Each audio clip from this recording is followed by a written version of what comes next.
WNBA Finals, and so I'll leave it there. I mean, I'm just obviously disheartened. You know, I'm a human too. I have a family. I have 2 kids who are devastated by these comments, and so all I'll say is just, you know, it's obviously been a tough week. Most people assumed she would quietly accept it, flash a polite smile for the cameras, and patiently wait for her moment. Many believed Caitlin Clark should feel lucky simply being present, content with warming the bench and absorbing wisdom from the legends around her. However, signs now suggest the WNBA may have taken things too far with its biggest attraction. What followed feels less like backlash and more like an unstoppable tidal shift. Strong reports claim the golden face of women's basketball has finally drawn a firm boundary, allegedly telling those close to the situation that her journey with Team USA is over. And the most shocking detail is this wasn't pressure coming only from fellow players. What's coming out now suggests even the commissioner, Cathy Engelbert, may have accidentally exposed the unhealthy atmosphere that pushed things to this explosive point. The story has clearly moved on from patiently waiting in line to deciding to step aside completely. If these reports hold any truth, the league could be risking its most powerful global draw on the world stage. It all traces back to what critics are labeling one of the worst roster choices sports has ever seen, a single call that defined the chaos that followed afterward. As soon as the Team USA roster for Paris was revealed, one glaring absence shocked everyone. The very player creating non-stop headlines, packing arenas, and sending television numbers soaring was missing from the list. Those in charge leaned on the excuse of experience, arguing Caitlin Clark hadn't earned her stripes and that veteran chemistry was the safest path to gold. Truthfully, no one was convinced by that explanation. The decision carried a personal edge. At a time when fans worldwide were glued to her deep logo shots and creative dimes, the league's decision-makers chose to sideline her for an entire summer before she ever had the chance to prove herself. The omission sent an unmistakably harsh signal to the rookie. You can have the spotlight, the fame, and the money, but you still don't belong here, at least not yet. And that rejection was only the beginning. Leaving her off the roster was the quiet warning. What followed on the court felt aggressive and relentless. Once the season began, Caitlin Clark became an open target. Game after game, there were reckless hits and cheap contact, highlighted by the now notorious collision with Chindy Carter that knocked her to the floor before the play had even started. There were repeated hard shoves, relentless face guarding, and non-stop physical pressure that clearly crossed the line of ordinary competition. Yet the deeper problem didn't rest solely with the players involved. It was the unsettling quiet from leadership above them. League officials appeared to stay passive, almost signaling approval as their headline rookie was battered in front of a national audience. Immediate suspensions never came, fouls weren't upgraded to flagrant calls until public backlash exploded, and the story was allowed to spin wildly. That failure to step in and protect her eventually led to a turning point that reshaped the entire situation. Right at the moment when tensions finally looked like they were easing, Commissioner Cathy Engelbert did the unthinkable and reignited the entire situation. During a recent CNBC interview that quickly turned into a full-blown PR disaster, she attempted to minimize the hostility aimed at Clark by casually comparing it to the Magic Johnson-Larry Bird rivalry from the 1980s. Sitting confidently with a smile, she focused on marketing value, revenue growth, and how beneficial this so-called rivalry was for the league's business image. In doing so, she completely sidestepped the serious reality, failing to strongly condemn the troubling presence of racism, personal attacks, and toxic vitriol that had been looming over both fans and players alike. What followed wasn't just a simple mistake, it was a glaring, high-profile misstep with serious consequences. By framing the hate and repeated physical targeting as nothing more than a business opportunity to be monetized, she unintentionally reinforced Clark's growing sense of being alone and unprotected. The message came through loud and clear. The league appeared more invested in controversy, headlines, and revenue streams than in the safety, dignity, and mental well-being of the very player driving that financial success. The response to the commissioner's remarks was swift, intense, and impossible to ignore. Even the WNBA Players Association, a body that typically supports and promotes the league's expansion, felt compelled to release an official statement creating distance between themselves and Engelbert's comments, signaling just how far off the mark those remarks truly were. Veteran stars like Breanna Stewart and Nafisa Collier were forced to speak up and voice what the commissioner refused to acknowledge, that hatred and abuse have absolutely no place in the game. However, for Clark, The harm had likely already taken hold long before those statements were made. Picture being the employee responsible for record-breaking revenue, league-wide charter flights, and blockbuster television deals, only to watch your boss go on national TV and suggest that people attacking you are somehow good for business. That kind of public dismissal feels deeply personal, and it's the sort of betrayal that pushes anyone to question where their loyalty truly lies. And that, clearly, is the real source behind the growing quit rumors. You simply can't discuss this situation honestly without finally confronting the obvious elephant in the room. Lurking beneath the surface is a long-standing bitterness coming from the league's old guard. For years, Team USA has functioned like an exclusive circle, controlled by the same legends and familiar faces who've shared the court and locker room for more than a decade. For months, whispers suggested that certain veteran players made it clear they didn't want the so-called Caitlyn circus shaking up their chemistry in Paris. This decision was never just about on-court fit or rotations, it was about attention, influence, and control of the spotlight. Diana Taurasi's famous warning that reality was coming for Clark now looks incredibly outdated, especially after Clark shattered rookie records and led the league in assists. By keeping her off the Olympic roster, the veterans believed they were safeguarding their legacy and preserving the comfort of their locker room, even if it meant shutting out the future. Rather than celebrating, they may have inadvertently burned the bridge for the next generation entirely. Sure, the gold medal went home with them, but they completely lost the PR battle and pushed away the millions of fresh fans who tuned in just to watch number 22 shine. This moment marks a drastic and lasting shift in the narrative.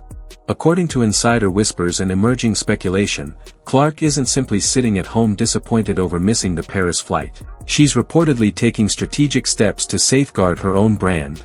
Rumor has it that after being benched by the Olympic Committee, targeted relentlessly by other players, and left unsupported by the commissioner, Clark has chosen to redirect her focus away from the national program.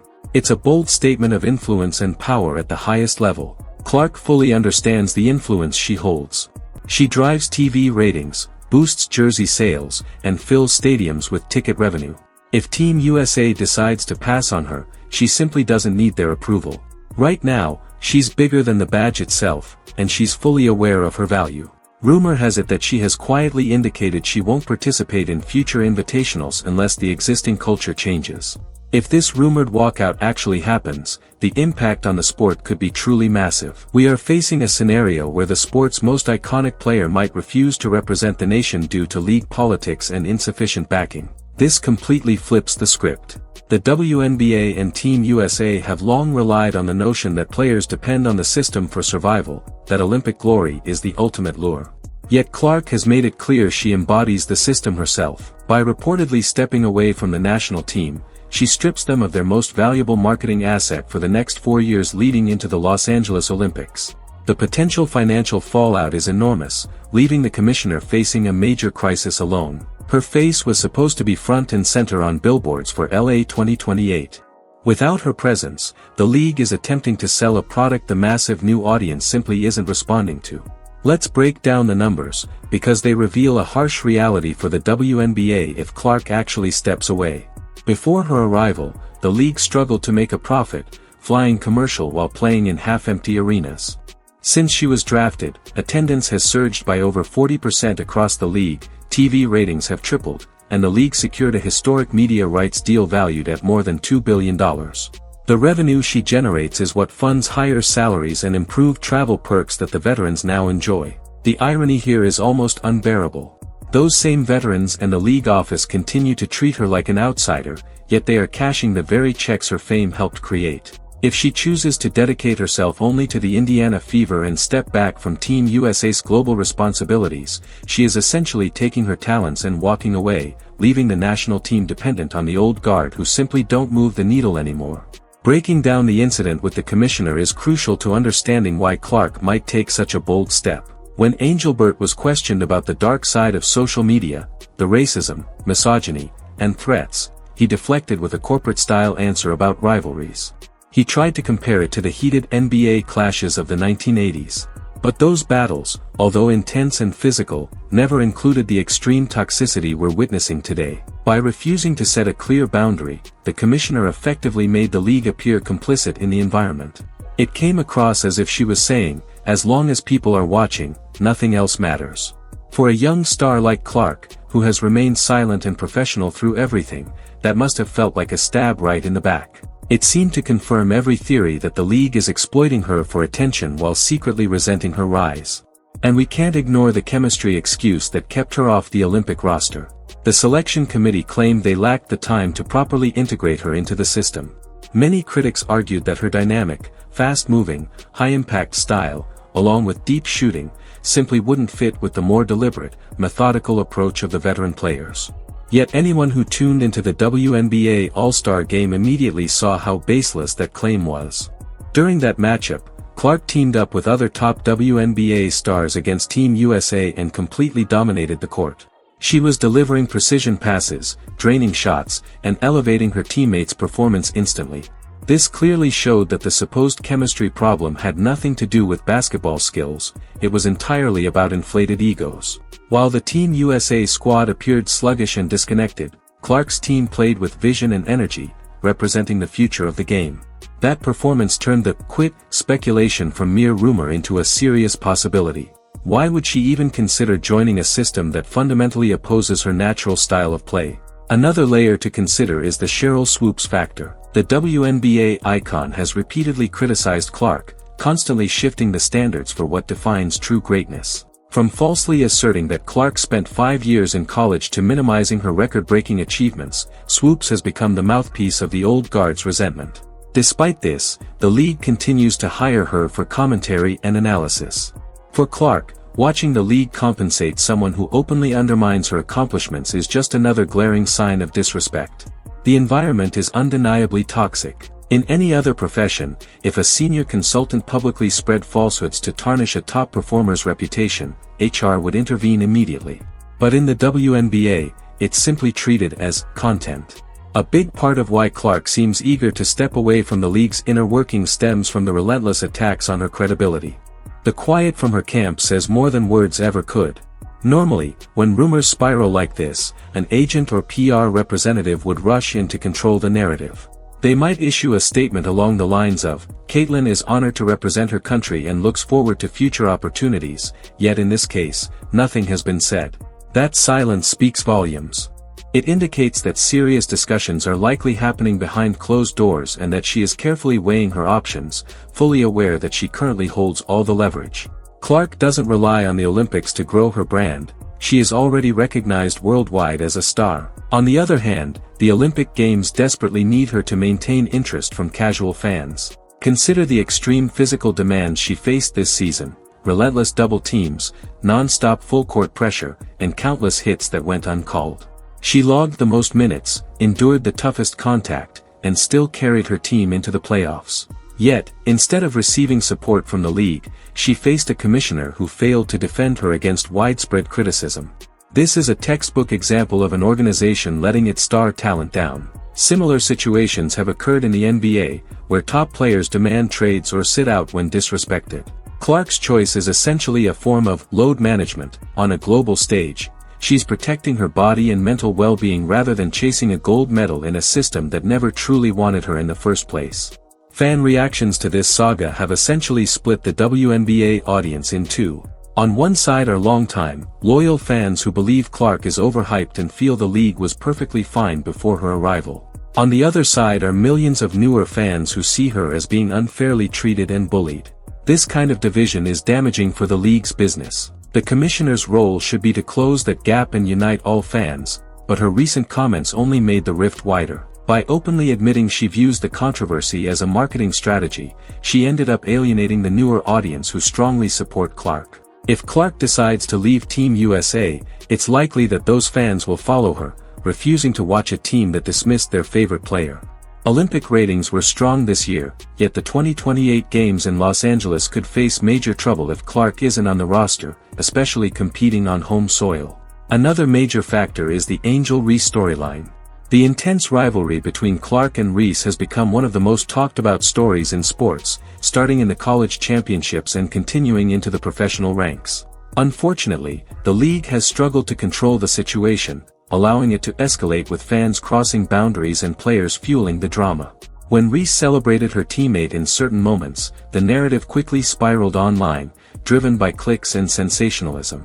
Still, there's a clear line between tough, competitive basketball and outright targeting, which many have crossed. Throughout all the chaos, Clark has consistently taken the high road, avoiding trash talk and refusing to cast herself as a victim. Yet even the most composed athlete has limits. Stepping away from Team USA could be her quiet, professional way of signaling, "I'm done with all the drama." The stakes for the 2028 Olympics are enormous. Los Angeles is expected to be the ultimate showcase for women's sports in the United States, a moment where the WNBA could dominate global attention. But that vision can't happen without the world's most famous female basketball player. If Clark holds firm and chooses not to play, the US team will still be strong thanks to incredible depth, but they won't become cultural icons. Instead, they'll simply remain another basketball team. Clark adds the star power that transcends basketball, attracting fans who might not even follow the sport. Without her, the excitement around the event diminishes significantly. The commissioner is fully aware of this, which is why concern is beginning to mount. Now, consider the financial stakes. WNBA players are opting out of their current collective bargaining agreement, demanding higher pay, improved benefits, and a larger share of the league's profits. Their strategy relies heavily on the revenue surge Clark has generated. But if she remains at odds with the league and the national team program, that growth is far from guaranteed. Should she choose to take a break or stop supporting league initiatives, the league's leverage and momentum could vanish almost instantly. Other athletes need to understand that challenging the system that supports them can be a risky move. They wanted the private jets and the multi-million-dollar contracts, but many weren't willing to embrace the superstar who made it all possible. You can't have everything without accepting the source of it. There's also a deeply emotional side to this story. Caitlin Clark grew up dreaming of wearing the Team USA jersey, and you can see that passion in her past interviews. She aspired to follow in the footsteps of legends like Sue Bird and Diana Taurasi. To have those very role models turn away from her, and to feel rejected by the system she admired, must be profoundly painful. It's a loss of innocence, for her and for the sport itself, revealing the harsh, sometimes ugly realities of professional athletics. The envy, the politics, the constant gatekeeping have all played a role. When Clark eventually decides to speak out, it likely won't be fueled by anger, it will be a message of quiet disappointment. And that very disappointment is what will strike a chord with fans. They witnessed a young athlete arrive with the intention of uplifting everyone, only to be undermined by those she once admired. The benching wasn't simply about playing time, it was an attempt to bench her influence entirely. The selection committee aimed to demonstrate that the system itself mattered more than any single player. They wanted to show that victory was possible without Clark's presence. And in a strictly technical sense, they were correct. The team came away with the gold, but the victory margin fell short of expectations, and the overall excitement didn't reach its full potential. They may have won the game, but they lost the larger narrative. While they demonstrated they could secure wins, they failed to seize the cultural moment. In today's age of viral highlights and global sports branding, owning the moment is everything. Clark embodies the future, while the committee chose to cling to the past. So what happens next? The responsibility now lies with the commissioner. She must repair this fractured relationship quickly. A genuine apology is needed, not another generic corporate statement. The league has to show Clark that her safety, dignity, and respect matter far more than any manufactured rivalry. Without that, this quitting scenario could very well become reality. Clark possesses all the tools to create her own empire. She could launch her own basketball camps, start independent leagues, or even build a media company. She doesn't rely on the WNBA to define her, she is already Caitlin Clark. But the league, on the other hand, needs her to maintain relevance. The WNBA once held a golden opportunity in their hands, and they may have just shattered it. Between the Olympic snub, the targeted criticism, and the commissioner's tone-deaf remarks, it's no surprise that Clark is reportedly considering stepping away from Team USA. They expected her to wait her turn, yet she may choose to play by her own rules entirely. If she ultimately walks away from the national team, the league will have only itself to blame. The league has consistently placed the veterans' comfort above the promise of emerging talent. They've favored maintaining the status quo instead of embracing change and innovation. Now, they may be forced to witness the revolution unfold without their involvement. The next few months will be pivotal. Will we see efforts toward reconciliation? Will the veterans step forward with an olive branch, or will the divide continue to widen even further? One thing is undeniable: Caitlin Clark is no longer just a rookie thrilled to be on the team. She has become a business, a brand, and an unstoppable force of nature. She understands her value and refuses to tolerate disrespect any longer. The commissioner's admission that the league treats her struggles as marketing material was the breaking point. While the WNBA may have claimed gold in Paris, they now risk losing their golden goose. Is Clark making the right decision by standing up for herself, or should she have stayed silent and waited for 2028? The answer could very well shape the future of women's basketball for the next decade. We want to hear from you. Do you support Clark's move, or do you think patience would have been wiser? Share your thoughts in the comments below and join the conversation.